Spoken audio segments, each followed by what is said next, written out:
ഇതിനായിരുന്നോ ഇത്രയും കാര്യമായിട്ട് നീ ഞങ്ങളെ രണ്ടുപേരെ ഇത്രയും ഗുണ്ടകളെ വിട്ട് വിളിപ്പിച്ചോണ്ട് വന്നത്? കഷ്ടം. ഇത്രയൊക്കെ ആയിട്ടും നിന്റെ ബുദ്ധി ഇതുവരെ ഉറച്ചില്ല അവന്തികെ. ഒന്ന് ഫോൺ ചെയ്ത് പറഞ്ഞിരുന്നെങ്കിൽ ഈ ചടങ്ങിൽ പങ്കെടുക്കാൻ ഞാൻ വരുമായിരുന്നല്ലോ.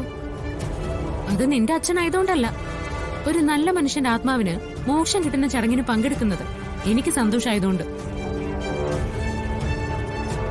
എന്നെ വേണമെങ്കിൽ നിങ്ങൾ ഇവിടെ കെട്ടിയിട്ടോ. അച്ഛനെടുത്ത് ഇപ്പൊ തന്നെ പറഞ്ഞേക്കണം. വീട്ടിൽ അവിടെ കുഞ്ഞിന്റെ നൂല് കെട്ട ചടങ്ങ് നടക്കുക. എല്ലാവരും അവിടെ കാത്തിരിക്കുന്നുണ്ടാവും. അറിയാം, അതുകൊണ്ടാണല്ലോ നിങ്ങൾ രണ്ടുപേരെയും അവന്തിക ഇങ്ങോട്ട് കൂട്ടിക്കൊണ്ടുവന്നത്. നിങ്ങളൊരു നല്ല മനുഷ്യനാണോ?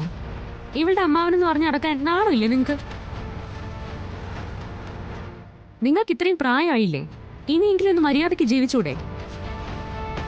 ചേച്ചിയുടെ തെറ്റുകൾക്കെല്ലാം കൂട്ടു നിൽക്കുന്നത് അല്ലെങ്കിലും അമ്മാവന്റെ ഒരു സ്വഭാവമാണല്ലോ.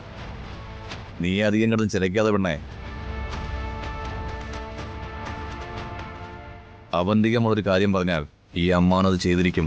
അതെന്റെ കടമയാണ്. അന്ന് നീ മുടക്കിയ ചടങ്ങായത്. ഇനി ഈ ചടങ്ങ് നടക്കുന്നെങ്കിൽ അതിന് നീ കൂടി സാക്ഷിയാണെന്നുള്ളത് എൻ്റെ ഒരു വാശിയായിരുന്നു. അവന്തിയെ, നീ കളിക്കരുത്. അവിടെ എന്റെ കുഞ്ഞിന്റെ നൂലുകെട്ട് ചടങ്ങിന്റെ മുഹൂർത്തമായി. ആ സമയത്ത് ഞാൻ അവിടെ ഉണ്ടാവണം. മര്യാദയ്ക്ക് ഞങ്ങളുടെ കെട്ടഴിച്ച് വിടുന്ന നിനക്ക് നല്ലത്. അല്ലെങ്കിൽ ഇതിന്റെ ഫലം നീ അനുഭവിക്കും. ആര്?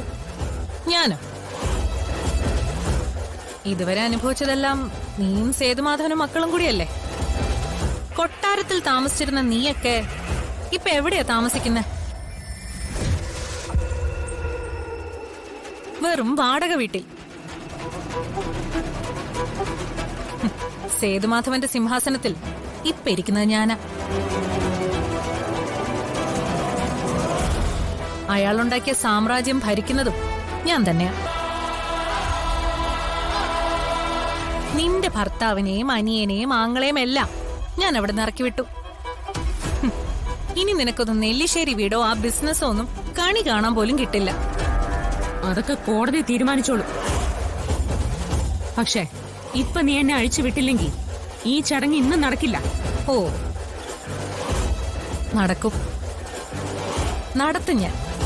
അതിന് നീയും ഇവള് സാക്ഷിയാവാൻ പോവാ.